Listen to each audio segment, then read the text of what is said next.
Hey, how's it going guys? It's Nate here, and welcome back to another one of these long-form investigative Skyrim videos. Let me just start off by saying, this is gonna be a long one. Because today, I'd like to tackle the subject of Emperor Titus Mede II's assassination. And more specifically, focus in on the question of why were we ordered to do it? So, the assassination of the Emperor is of course the defining goal of the Elder Scrolls V's Dark Brotherhood storyline, as shortly after we join the faction of assassins, a strange man named Amon Motier offers us a fortune of wealth and limitless prestige if the Brotherhood can just put an end to Emperor Meade's reign. We obviously accept such a challenge, and after much trauma and loss, do kill the monarch. But who was Amon Motier, and why did he want Titus Mede II gone? The gentleman explicitly avoids explaining his motives whenever we ask about them, and beyond a few vague allusions, he never elaborates on his grand plan. Was Amon Motier working with evil Thalmor elves to weaken the realms of men? Maybe he was just part of a coup that wanted to see Titus replaced with a better emperor. Or maybe Amon was just really mad and had a personal grudge. Since 2011, the community has debated this subject, and for the most part, everyone, myself including until recently, just accepted that this is one of those mysteries that we'll have to wait and see about, with no concrete answer in the game. What I've realized though, over the last few years being an Elder Scrolls YouTuber who primarily focuses on really cool tiny details in the games, is that this mystery is substantially larger and more complex than just what the Elder Scrolls V tells us. And it's still getting bigger. What I mean by this is that there have been some recent revelations by Bethesda and discoveries in other Elder Scrolls games that appear to thicken the plot and make everything all the more fascinating. What we'll be doing in this video is compiling everything we've learned about Titus Mede II's death. We'll start by going over the Dark Brotherhood's main questline again. This will, 1, make sure everyone's up to speed and refamiliarize anybody who hasn't played Skyrim in a while, and 2, going over the plot again will give me the opportunity to point out some specific, essential details you might have missed. Next, we'll assess what the Elder Scrolls novels revealed about the Emperor. As, believe it or not, while Skyrim doesn't give us much background info on Titus Mede, the books spell it all out. And then we can analyze some new info that's emerged from the Elder Scrolls Online and the Elder Scrolls Legends that can't be overlooked. Finally, we'll end this video by putting all of those pieces together and looking at the portrait that emerges. I'll admit we're still not 100% sure of exactly what was going on, but we're so much closer than ever, and I assure you you'll have a good time. I don't make these videos unless I think there's some really cool revelations, but anyway, without any further ado, let's do further and figure out why somebody put a price on the most powerful man in Tamriel's head. Before we begin, quick word from today's video sponsor.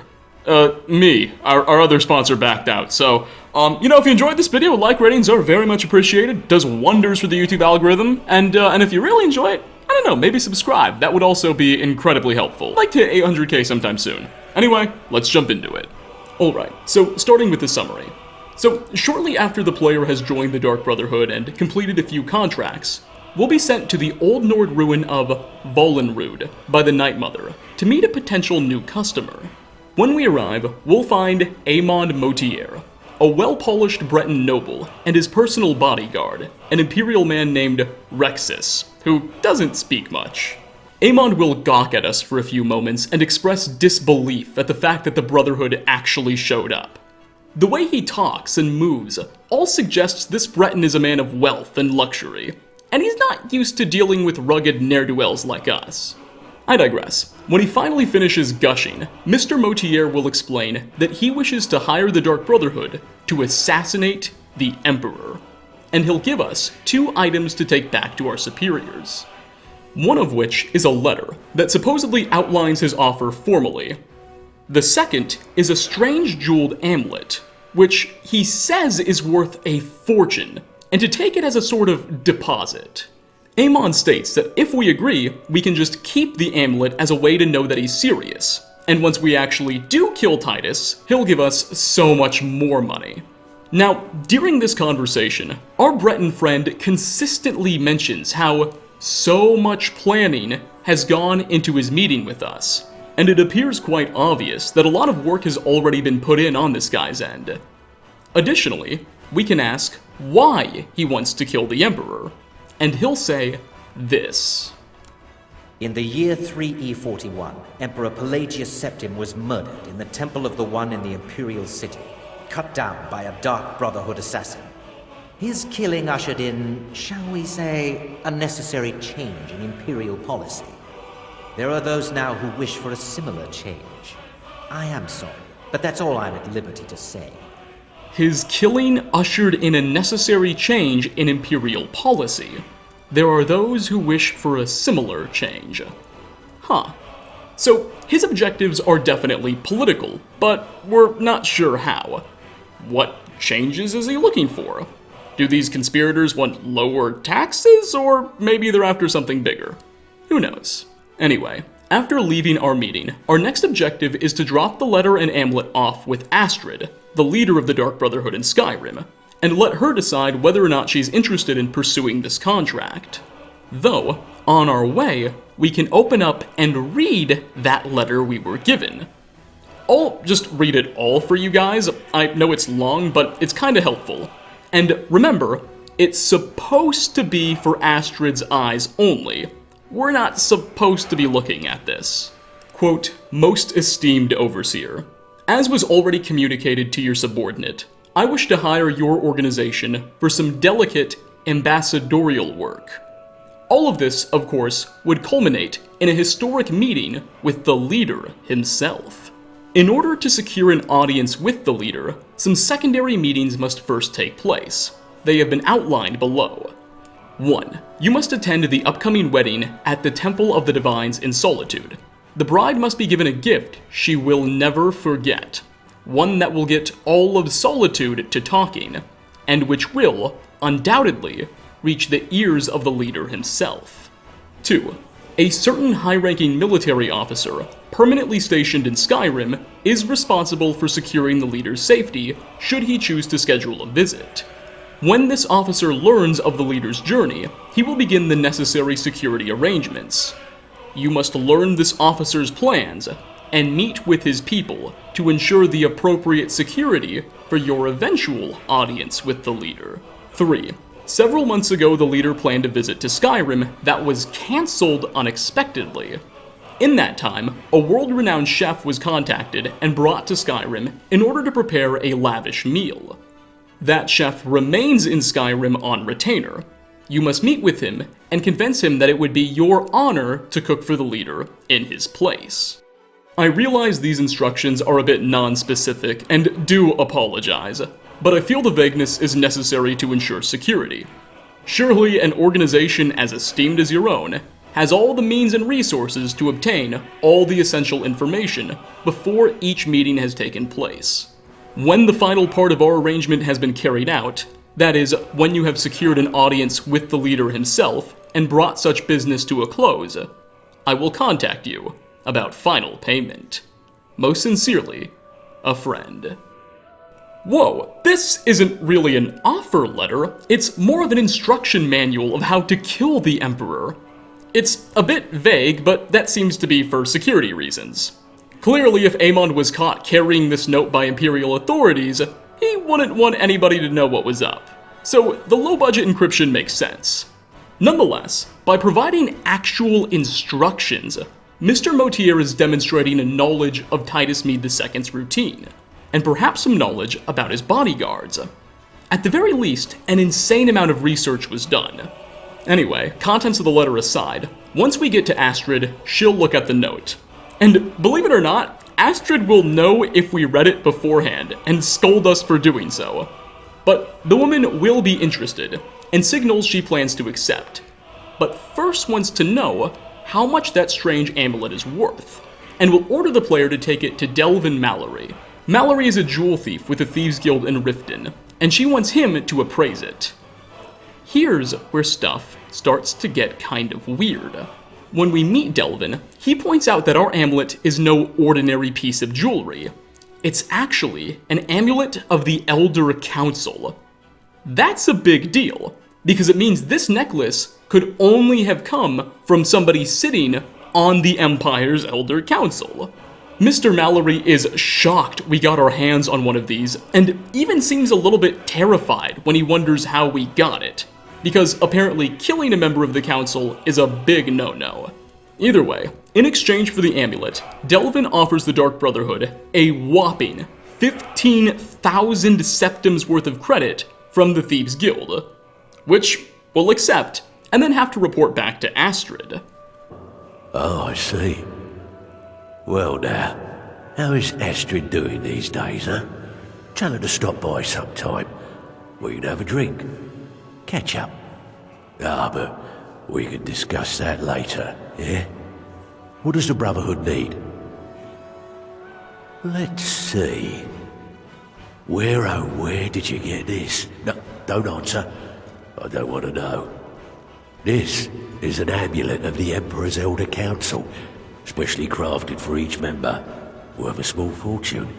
Ain't something you give up lightly. Look, it ain't my business to tell the Dark Brotherhood its business, but if you killed a member of the Elder Council, you better believe. Buy it. This, an Elder Council amulet? Oh yes indeed. Oh, wait, just one moment.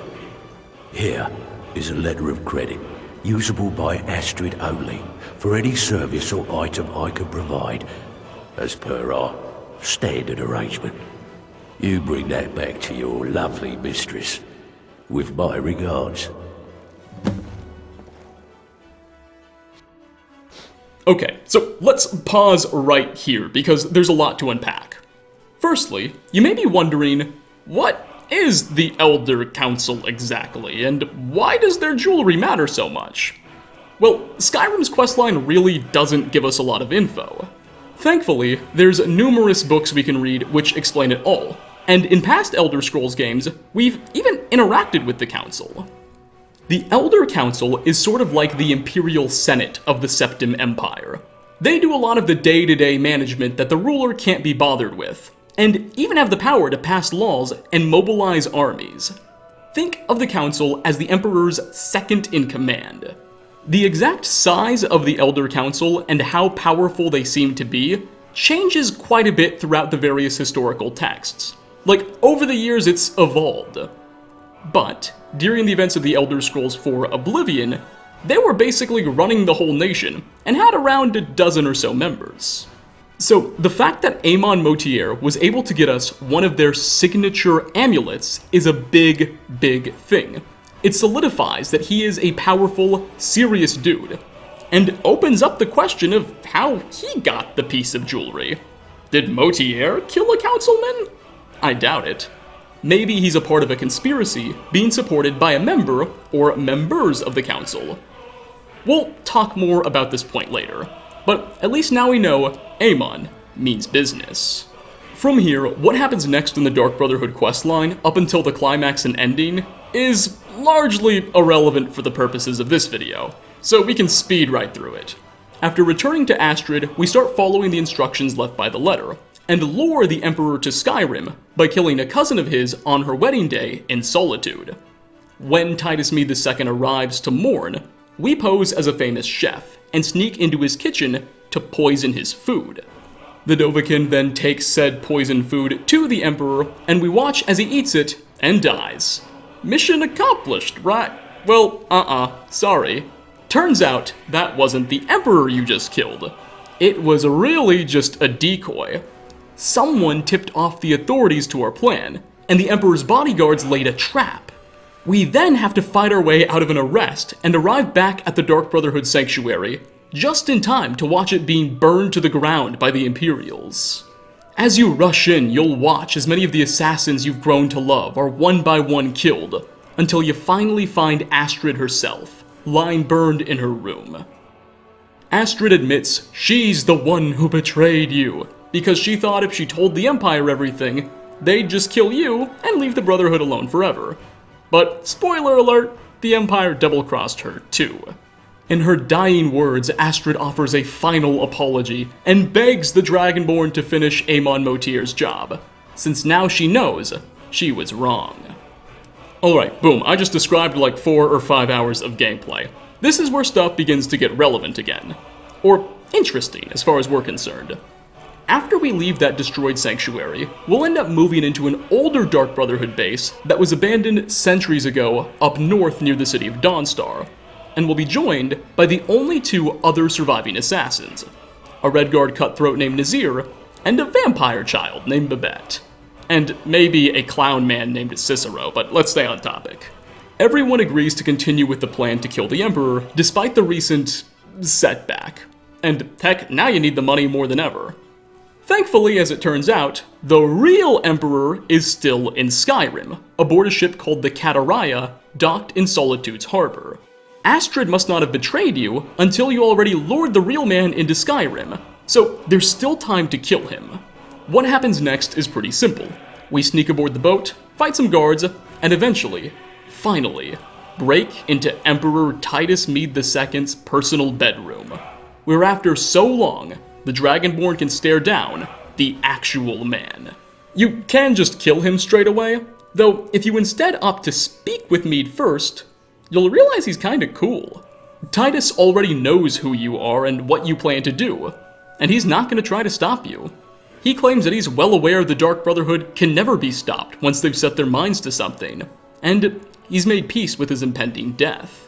His only requests are that you kill him quickly, and also kill whoever took out the contract. And once more I prove Commander Morrow the fool. I told him, you can't stop the Dark Brotherhood. Never could. Come now, don't be shy. You haven't come this far just to stand there gawking. But of course, you and I have a date with destiny, but so it is with assassins and emperors, Yes, I must die, and you must deliver the blow. It is simply the way it is. But I wonder, would you suffer an old man a few more words before the deed is done? Well, I thank you for your courtesy. You will kill me, and I've accepted that fate, but regardless of your path through life, I sense in you a certain ambition. So, I ask of you a favor. An old man's dying wish. While there are many who would see me dead, there is one who set the machine in motion. This person, whomever he or she may be, must be punished for their treachery. Once you've been rewarded for my assassination, I want you to kill the very person who ordered it. Would you do me this kindness? Thank you. Now, on to the business at hand, I suppose, Now, let's pause right here again. Titus Mead acts like he knows the Brotherhood is some unstoppable force or whatever, but that's actually not supposed to be true. By the time the events of Skyrim are taking place, the Dark Brotherhood is supposed to be a laughingstock, a shell of its former self from thousands of years ago. The Skyrim chapter was just about all that was left, and most of their sanctuaries outside the province in the rest of Tamriel had already been destroyed by the Empire. So why does this dude pretend you're so big and bad? Is he just trying to be nice? Maybe it's poor writing? It doesn't make sense. Then there's the reality that Meade Man vindictively wants you to kill whoever sent you, which raises more eyebrows. Like, was he aware of the plot against him for a while? Or is he just a really vengeful person? Oh well, we're just following orders. Okay, unpause, let's keep going. We're almost done, I promise. After the Emperor is dead, we report back to Amon Motier, whose appearance has noticeably changed since our first meeting. His hair is messier, his face is dirtier, his eyes droopier. It's like the writers want us to know he's been really stressed these past few weeks. Here's what he'll say when we tell him the great news. I know! I received the news not moments ago. Ha ha! This is glorious! My friend, you may not realize it, but you have served the Empire, indeed all of Tamriel, in ways you cannot possibly imagine.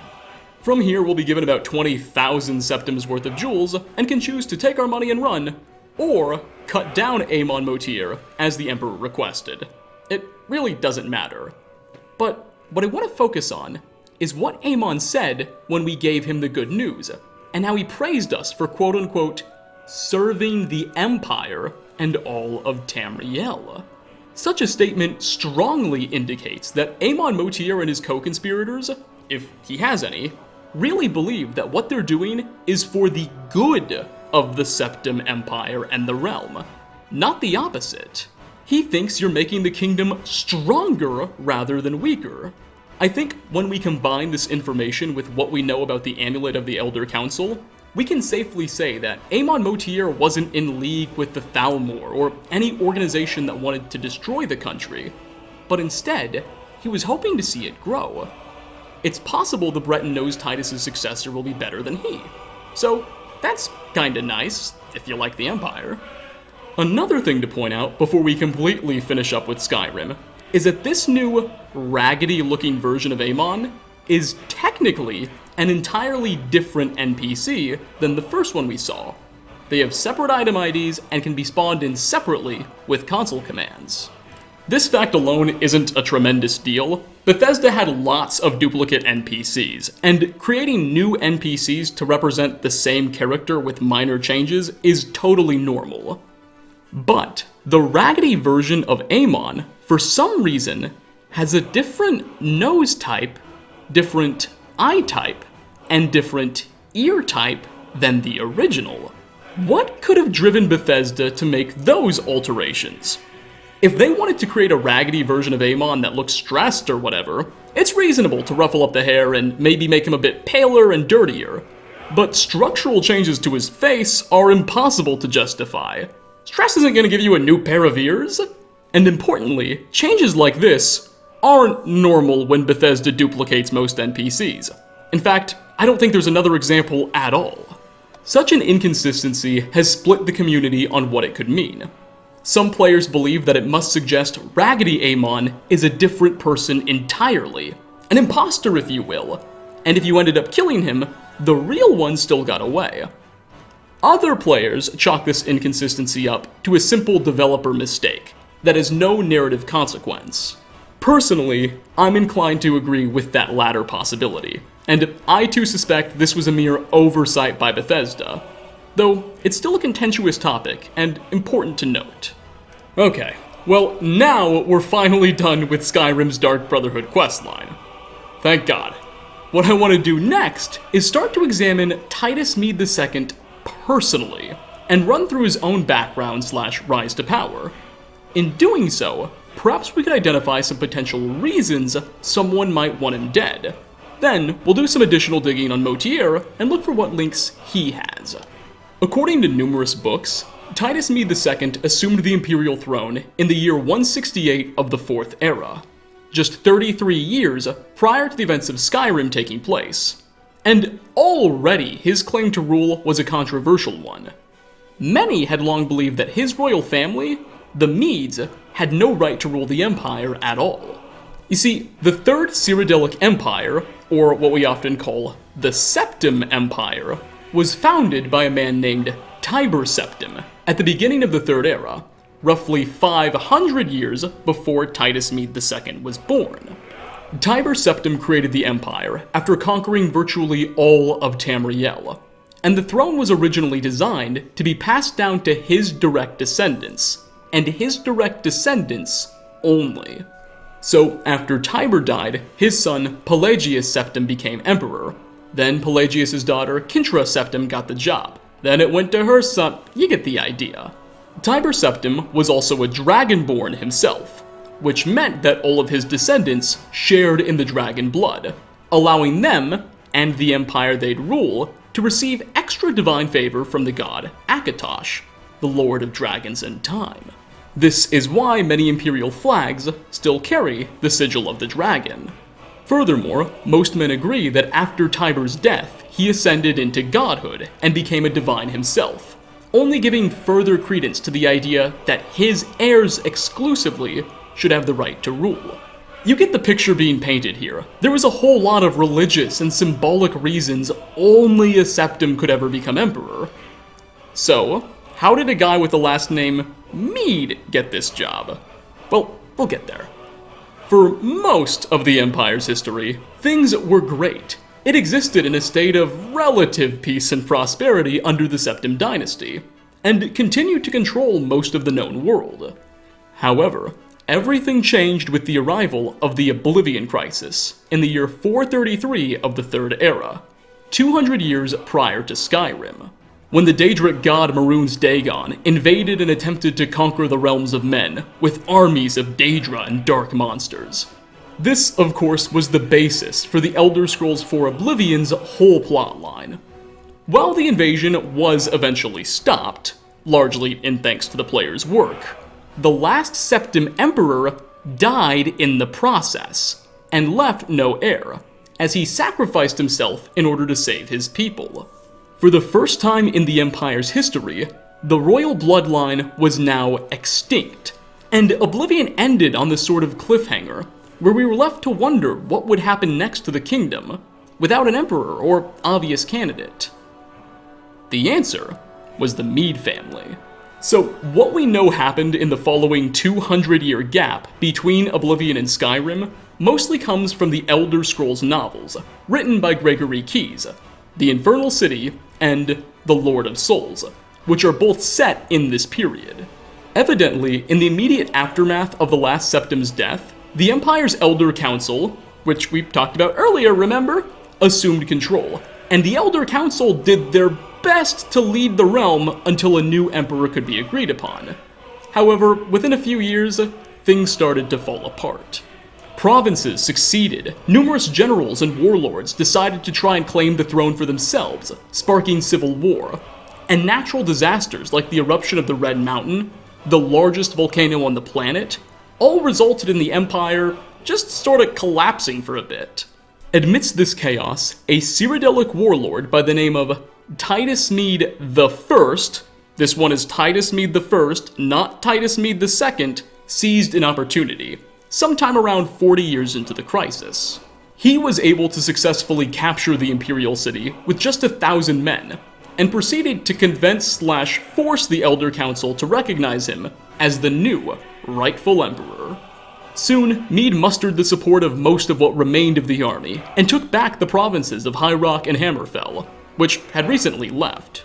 After that, he gave birth to a son named Atribis, and alas, the Third Cyrodiilic Empire finally had its new dynasty. Quick point, we're not 100% sure how Titus Mede II is related to Titus Mede I. We know for a fact he's not his son or grandchild, but it seems likely Mede II is his great-great-grandchild, or something to that effect. I know, it's confusing. There's still a lot of vague time periods. But already we can identify a huge potential reason someone might want to assassinate a Meade emperor. The Meade dynasty's claim to the throne is so shaky. It doesn't boast the same divine blessings and historical connections of the Septims before them. Their right to rule hails exclusively from the fact that they were stronger than anyone else.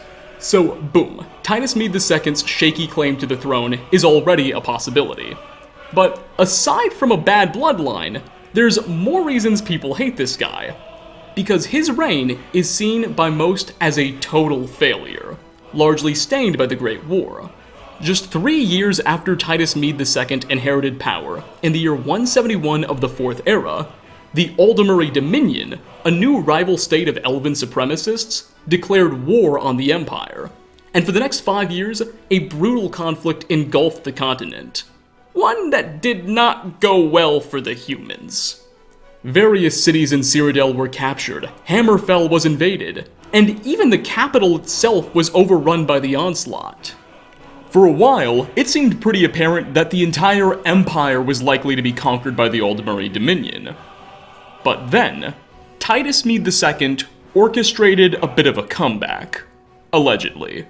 You see, after the elves captured the Imperial City, they moved the overwhelming majority of their Cyrodiilic forces there, almost the entire army they had.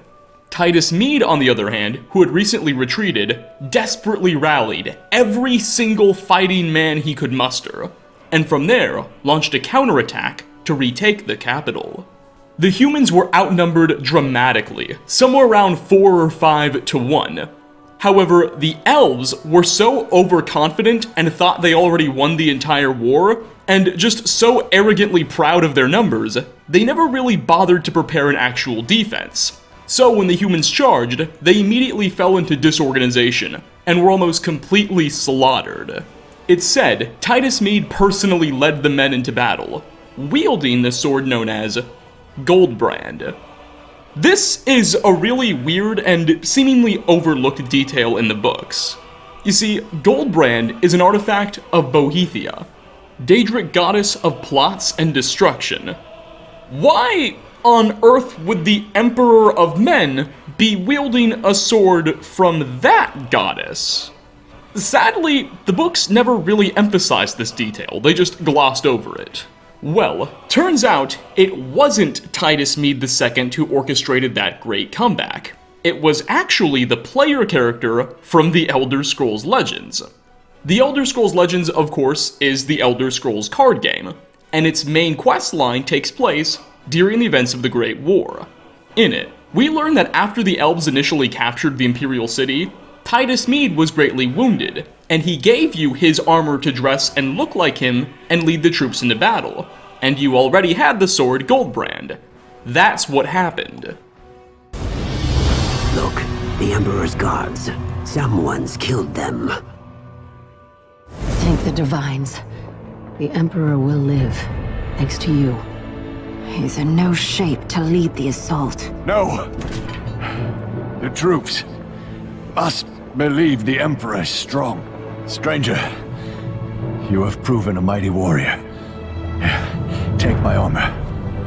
In my helm, none will know who you are. Lead the battle in my stead.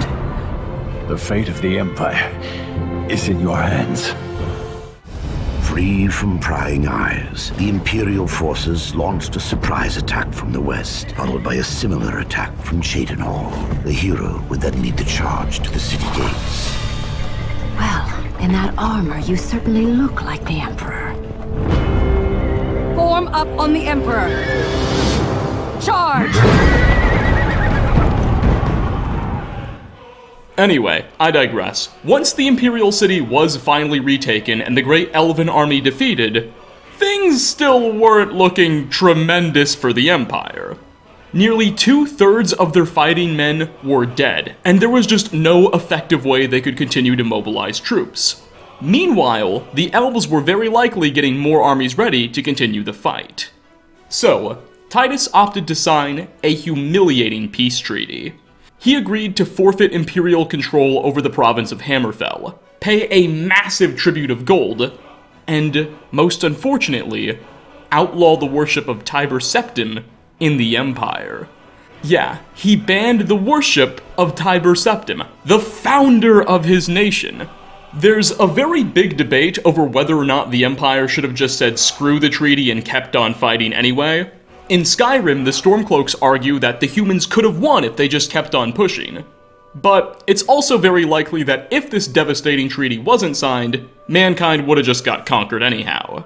No matter, practical or not, signing this treaty made Titus Mead absolutely hated amongst many of his subjects, and his popularity was devastated beyond recovery. Sure, he was finally ruling a nation in peace, but he was far from a well-liked monarch. So, bada bing, bada boom, that's another reason someone might want to have him assassinated. Tremendous unpopularity. One big theory that's recently gained a lot of steam is that maybe because Titus Mead II knew he was just so unpopular, he called the hit on himself. Like, he told Amon Motier to put a contract on him.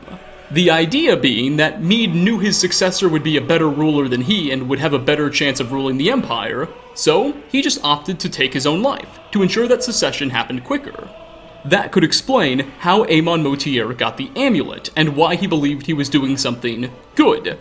It could also explain why the Emperor wanted Amon killed afterwards, he wanted to keep his death a secret. But still, this theory has some glaring holes. Like, if you know you're unpopular, why not just abdicate and resign rather than take your own life? Proponents of this idea argue that if Meade just resigned and peacefully passed the crown over, his successor might be equally unpopular. But if he died in some horrifying assassin accident, that would create a national tragedy that would rally the people around the next person. Personally, I'm not a big fan of this concept. To me, that weird logic of getting yourself assassinated so your son becomes more popular isn't particularly coherent, and there's nothing in the games that provides any substance to that notion. Furthermore, Titus's next in line is also a big, open-ended mystery, because we don't know who's poised to take the throne next.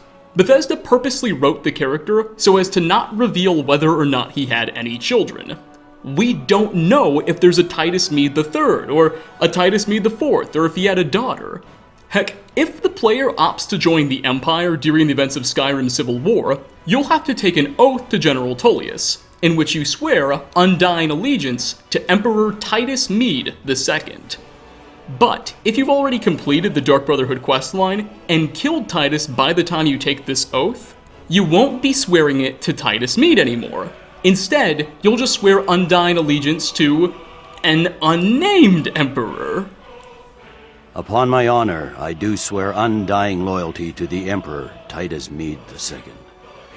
Upon my honor, I do swear undying loyalty to the Emperor. So we don't even know who comes next. Another theory that I personally like a lot more is that Uriel Septim V, or one of his descendants, called the Hit. For those of you who don't know the tale, Uriel Septim V was the Emperor of the Empire back in around the 600s of the Third Era. I think that time might actually be a little off. Anyway, Uriel Septim V was considered a military mastermind, and after winning a series of decisive battles and conquering numerous islands, he decided he wanted to conquer the faraway continent of Akavir. Thus, the man assembled the largest army the Empire had ever seen, dozens of legions, mustered a massive navy, and sailed east. And he never came back. Long story short, his son, Uriel VI, would end up becoming the new emperor after he was missing for a few years. Not too long ago, I did an entire deep dive on Uriel's Akaviri expedition, and long story short, all of the sources we have very specifically imply that he might still be alive, living on Akavir. Well, by 201 of the Fourth Era, he would have died of old age, but it's possible he could have had an entire life on Akavir, and had kids and grandkids. And if that's true, it would mean, technically, the Septim bloodline didn't stop after the Oblivion Crisis, and there is another Septim out there who could take the throne, with a better claim than Titus Mead's. In fact, when Bethesda was originally first starting to write Skyrim, they wanted the plot to be about Uriel or one of his descendants returning to Tamriel with an army of dragons and rebuilding the Empire. That storyline ended up getting canned, but still. Maybe, just maybe, somehow one of Uriel's kids or great-great-great-great-grandkids swam or made it back to Tamriel somehow, and built up a collection of supporters. And that is why Amon Motier is trying to get rid of Titus Mead. It's also a stretch, but a fun thing to think about.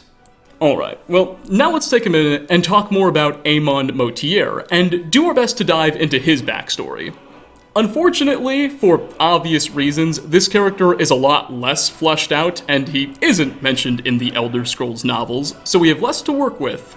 But there's still some cool points you may have missed. So, if we ask Babette, one of the characters in the Dark Brotherhood Sanctuary, if she knows anything about Amon Motier in Skyrim, she'll explain that the Motier family is one of the most powerful and wealthy in all of Tamriel, and has very ancient roots, though won't elaborate any further. The man you need to speak with, his name is Motier. That's a very old and powerful Breton family, firmly established in Cyrodiil. Most curious. Not only that, during the events of the Elder Scrolls IV Oblivion, we could meet a Breton nobleman named Francois Motier living in Cyrodiil, who very likely is one of Amon's ancestors. And Francois is actually involved with Oblivion's Dark Brotherhood. He's involved in the side quest The Assassinated Man, wherein Francois hires the guild to help him fake his own death, so that way he can trick some creditors into thinking he's gone and won't need to pay back any loans. So Babette was definitely telling the truth. The Motiers are a wealthy and definitely old family. Remember, Oblivion takes place 200 years ago, and they're still kicking. Oh, well, hello. You must be the one Lucien Lachance told me about. I've been expecting you. We haven't got much time, I'm afraid. I borrowed quite a bit of gold from some underworld types. I missed a payment. Now they don't even want the money. They say I insulted them. They've sent an enforcer to kill me. His name is Hides's Heart, and he's on his way here now. That's why I hired you, so you can fake my death. Well, when Hides's Heart gets here, I'll put on a little act. You'll cut me with your poison knife, and that vile enforcer will think I'm dead. You must then flee from Coral, and Hides's Heart must not be killed. That way he can go back and tell his employers I'm dead. If you wait a day, my body will be put on display in the Coral Chapel Undercroft. You can come to me then and administer the antidote. Got all that? Good. Hides's Heart will be here any moment. Get ready. Oh, I do hope this works. There's even more though, because in 2016, the Elder Scrolls Online got a Dark Brotherhood themed expansion that created a new Dark Brotherhood sanctuary around Cyrodiil. Keep in mind, the Elder Scrolls Online takes place almost 1,000 years prior to the events of Skyrim. And in this expansion, if we go down to the Dark Brotherhood sanctuary, we can meet an assassin named Mirabelle Motier. When asked if she comes from a noble family, Mirabelle will say, quote, "Oh, there's nothing noble about my family. But I left that all behind. The wealth, the boredom, the servants waiting on me hand and foot. One day I strangled my handmaid with a golden chain. And here I am. Life in the Brotherhood suits me." 1,000 years ago, this Motier family was still powerful, still wealthy, and still loosely associated with the Brotherhood. Mirabelle isn't especially notable. However, there is one quest the Dark Brotherhood gives us in ESO to assassinate the governor of Anvil, and during it, Mirabelle helps out quite a bit, revealing that she used to be a handmaiden to her and knows Castle Anvil like the back of her hand, which specifically suggests the Motiers have had imperial ties, or ties to the province of Cyrodiil, for a very, very long time, despite the fact that they're Bretons. Dare I say, considering how powerful the Motier name is, it may not be that far off to suggest perhaps Amon Motier himself was or is a member of the Elder Council. We don't exactly know how the Elder Council's membership is decided, but the books suggest emperors just pick new members when a seat opens up, and they pick from a selection of the most powerful and wealthy families. Amon would be a prime candidate. Even if the Motiers don't occupy a seat, they're clearly one of the most powerful forces in all of Tamriel, and their involvement in this conspiracy says a lot.